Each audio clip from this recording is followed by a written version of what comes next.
Welcome back to Better Kansas City. For busy parents, it's me, take the suggestion to take self-care may actually make you laugh out loud or cry depending on the day. But it's also possible and very important that you do take care of yourself. Now, Holli Conklin-Ellison of IFamilyKC is joining us now to share some tips on how to make it happen even with a busy schedule. Self-care, it's something that I really hadn't heard about. I think maybe it's of a newer term. Maybe we just called it going out and doing something fun or recharging our batteries or something like that in reference to us. But why is it so important for us parents to take care of ourselves too?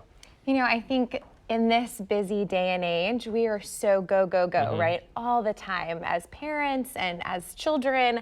And you can't give what you don't have. So if you don't take time to just decompress and recharge, you're not going to be your best self as a parent. And to add to that, I think it is not only just doing those things, but the anxiety that comes along with scheduling and maybe looking at that schedule that could be a little bit nerve-wracking when you see that, oh, Joey has soccer, then Ellie has practice, and then this is this, and there's parent-teacher conference, it's back to school, and it's just like there's so much in front of some parents these days, you know? Absolutely. You know, my dad asked me last week, he's like, I don't know how you do everything that you do. And I said, I don't either. I just do it.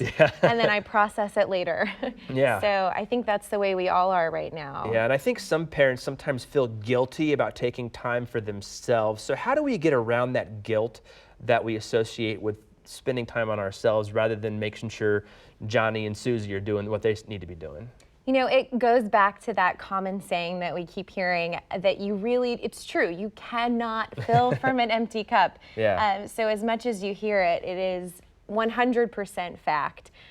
When you're not able to just be, calm and relaxed, you're not going to give your best self to your kids or to your spouse or to your work. So you really have to make that time to decompress and refill that cup. Well, I definitely want to give my best presence here at KCTV5, right? We don't want anybody thinking anything else is going on here. But you brought some fun stuff here along with you today, so let's kind of like walk right to left here. What did you bring with you? Or left to right, whatever you want. You choose. All right, we'll go left to right. Okay.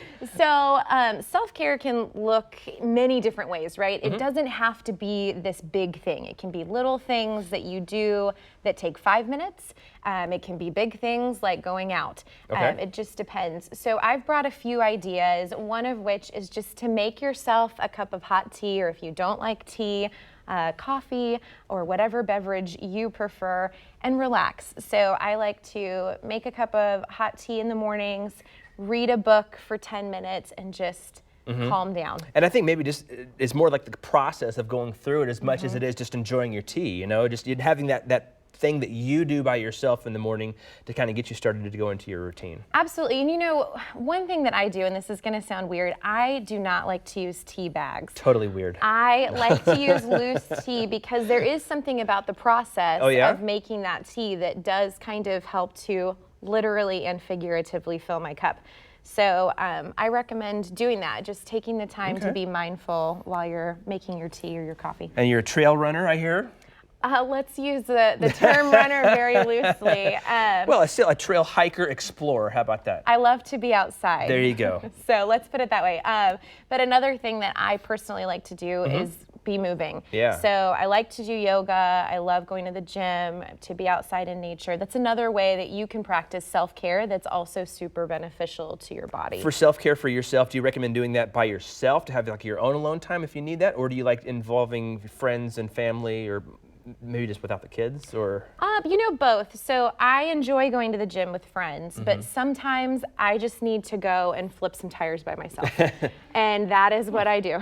Interesting. We'll stand by for video for that next time. And then finally, of course, we had our tea over here, getting a little bit more active here. If you want to unwind in the evening, pun very much intended there, you can grab a glass of wine and have some chocolate or some homemade cookies just to calm down and relax. And then, of course, you could also just do something simple like, cuddle and talk with a loved one. That's, a simple way you can get some self-care. All right, well, it's important to take care of ourselves so we can take the best care of our kiddos, right? Yep, absolutely. All right, she is Holli, and we appreciate your time here today. Thank you so much.